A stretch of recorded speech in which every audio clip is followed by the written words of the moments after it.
And so now next, I'm going to talk about the manual deployment of the Hadoop Gateway. And so for many of you all, you're probably thinking that's a pretty intimidating phrase, manual deployment, right? And so, but that's why I think that it's worthwhile to highlight how easy it is to set up. At a high level, all you have to do is download a tar package onto your edge node, untar this package, update one Spark properties file, and then start the application, right? So I'm going to show you this short 2-minute video, and I see a lot of cameras kind of being brought out, and that's totally okay. I recognize that it is low resolution. I'm going to do my best job to narrate what's going on, but also know that when I post this on the community, you'll be able to see exactly what's going on.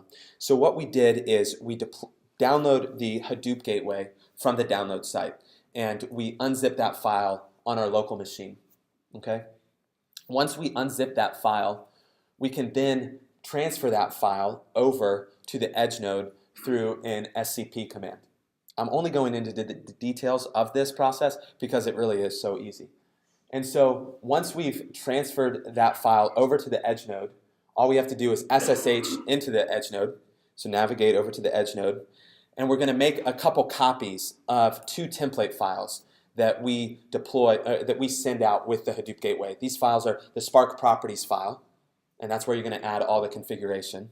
And then also the log4j properties file. And that's a file that's just going to establish what are the types of logs that are going to be logged when we start up this application on the edge node.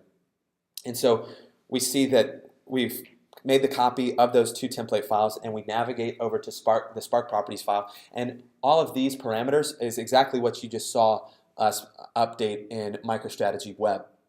And so I won't go into all the details of what we are updating, but what I'm going to add is the jar path because we've set up a connection to the Yarn client. And so once we've defined the jar path of your Spark assembly file, we can go ahead and start the gateway. Once we start the gateway, we can verify that it's up and running by going back to Yarn and seeing that it's already there, already running. So very straightforward, very easy, and I hope that that video is going to be helpful for anybody that's going to get their hands dirty with the Hadoop Gateway manual install.